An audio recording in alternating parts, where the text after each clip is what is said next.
When it comes to posting on YouTube Shorts, the three biggest factors for whether or not you actually end up getting views on your content comes down to 1, the sound that you chose, 2, how much watch time you get on your video, and then 3rd, the title, thumbnail, and actual topic of the content that you're creating.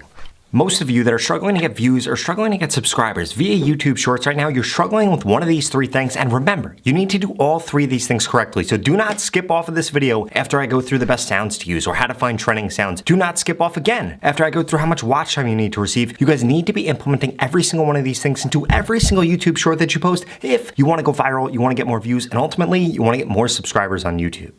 For starters, when it comes to sounds on YouTube Shorts, you guys need to pay close attention to this because it is very different from Instagram and TikTok. On Instagram and TikTok, as long as you don't have a business account, you can pretty much use whatever sound you want as long as that sound already exists within the app. But it does not work like this on YouTube Shorts. There are a ton of different nuances that you guys need to be paying attention to.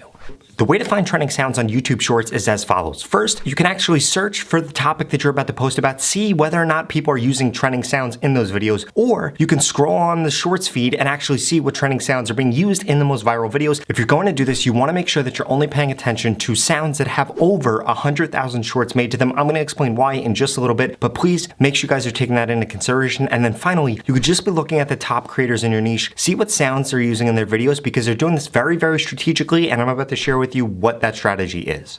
So basically, when you're doing any of those methods, you need to make sure of two things. First, you need to make sure that if you're just going for a viral sound, it has to have over 100,000 shorts made to it. Secondly, if you're going for a very niche specific sound, you need to make sure that it has at least 10,000 shorts made to it. And you need to make sure that the majority of the videos that are made under that sound, the top videos, are videos within your specific niche or about the topic that you're going to be posting about.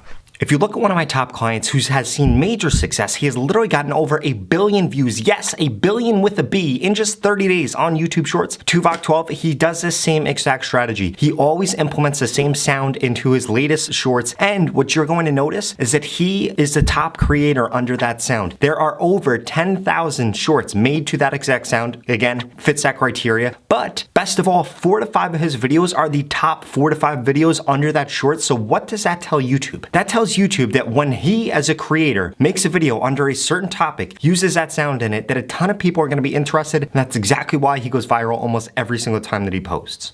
Now, there are a ton of caveats when it's going to come to you implementing this into your niche and into your content, so please make sure you guys pay attention to what I'm about to share with you next because it's going to make a drastic difference in how you actually apply the sounds to your YouTube Shorts. But before I get into that, I need you to smash that subscribe button. If you want to grow quicker on YouTube, TikTok, or Instagram, I upload a YouTube video every single day about those subjects, and I respond to every single comment that I get on my YouTube videos, so please hit me up, take advantage of me. I want to help you grow on social media, and do not forget, smash that subscribe button. So when it comes to actually applying the sound on your video, it's going to be very simple, but again, it's very different from Instagram, it's very different from TikTok. You need to remember the name of that sound. Then when you go to create a YouTube short, click in the middle of the screen, all the way at the top, it says add sound. Click on that, search for that sound, and then you can add that sound in there. That is how you can add sounds that are over 15 seconds long.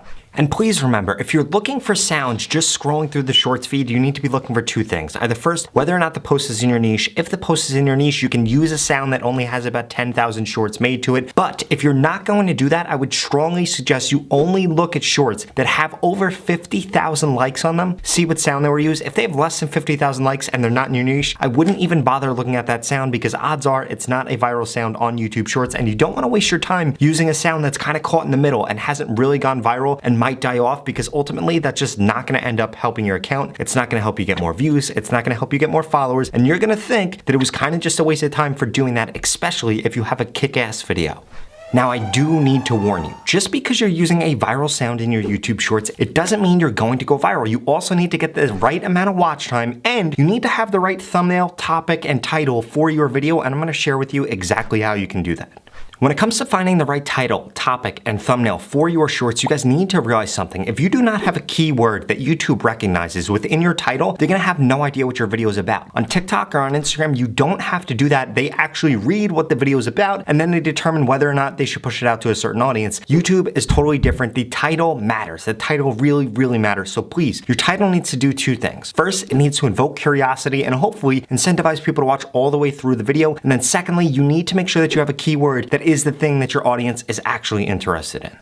I look at so many of you small creators that'll comment and say, hey Rob, how come my shorts aren't doing well? Or how come my YouTube video isn't doing well? And the reason that they're not doing well is because the title of the video is terrible. You guys need to remember, if people aren't seeing your video on the shorts feed, then they need to click on your video. That means you need a very good title and a very good thumbnail. And if you don't have those two things, nobody's clicking on the video. So ultimately nobody's viewing the video. And then YouTube is not going to push that on the shorts feed. You need to realize if people aren't clicking on your video to watch it, then nobody is going to see your video. So please, please, please make sure you guys pay way more attention to the thumbnail that you're choosing and the title that you're choosing.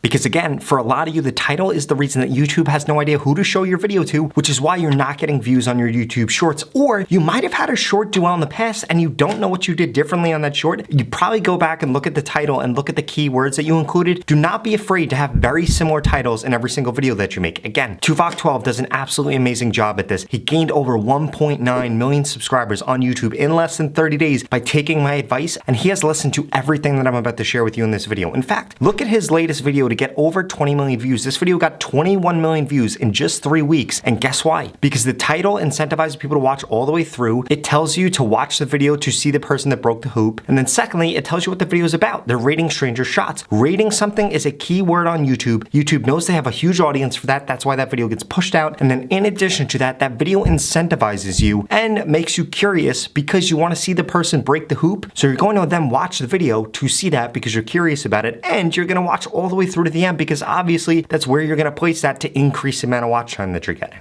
Now, I do want to emphasize that the title, the topic, and the thumbnail of your video, those are major factors when it comes to getting a lot of views on YouTube Shorts. But if you're not hitting the watch time that you need on YouTube Shorts, your videos are just not going to get viewed anyway. You could have the perfect title, you could have the perfect thumbnail, but if nobody sticks around to actually watch the video, guess what's going to happen? You're not going to get the watch time that you need to hit, and ultimately, nobody's going to see your video, and YouTube isn't going to continue to expose that video. At the end of the day, the only thing that YouTube cares about, especially with YouTube Shorts, and honestly just YouTube in general or any social media app, is keeping people on the app. The longer time that people spend on the app, the more ads that they see, the more money that these social media companies make. So if you want your content to get pushed out, especially on YouTube Shorts, you need to be optimizing for watch time.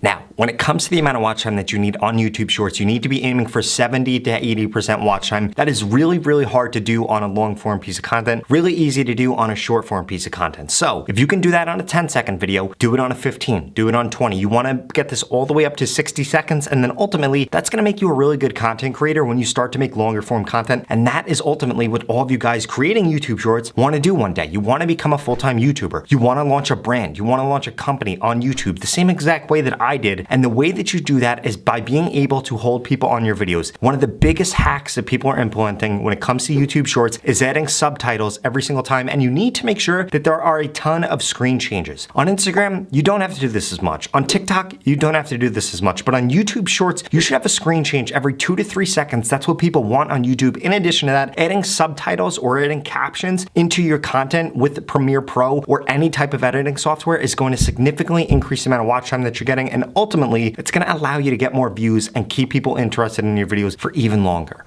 So basically what you should be trying to do, you should be trying to maximize the amount of watch time that you're getting on the longest video possible. And now remember, the best length for your video is going to completely change depending on your niche. You need to pay attention to what the top people in your niche are doing, what the top posts in your niche are doing, and you need to look at those to determine how long your video should actually be. Your video should be as long as those videos or longer. And again, you need to hit that 70 to 80% watch time if you really want your videos to get pushed out. And once your videos get pushed out, do not get discouraged if you're a small creator. I would not want my first, second, third, even my 10th YouTube short to go viral. You want them to go viral later on because then your catalog of content's going to get exposed. You need to understand when somebody watches one of your shorts on YouTube, YouTube's going to continue to show them more of your content. Now, if you have a lot of content, this is going to mean you get a ton of views and a ton of new subscribers. But if you don't have a lot of content, then you're only going to get views on one video and it's not really going to help you that much. So please do not get discouraged if you're just getting started on YouTube Shorts. If you've been doing this for a while, make sure that you're optimizing all these things that I mentioned in this video because the YouTube Shorts algorithm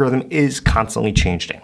Oh, and one other thing that I forgot to mention in this video, you guys can use copyright-free music in your YouTube Shorts the same way that you would use in a regular YouTube video, and I strongly suggest doing this if you're going to want to implement sounds or different effects, or even just add in a sound that kind of creates an emotion. Like if you're telling a scary story or wanting to build up suspense, you're going to want to use sounds like that, but you're going to have to edit it outside of the app. And please remember, make sure they're copyright-free music because you do not want to get copyright strikes on your YouTube Shorts videos because it's going to affect the amount of views that you get on your YouTube channel long term, it also could affect you getting a play button or even getting monetized. Even though YouTube Shorts doesn't count towards monetization, getting copyright strikes on them will hurt your YouTube account. That being said, if you're under 1,000 subscribers on YouTube right now, I strongly suggest you check out the video that I'm going to put up on the screen next. It's going to share with you how you could gain your first 1,000 subscribers on YouTube with YouTube Shorts in just 7 days.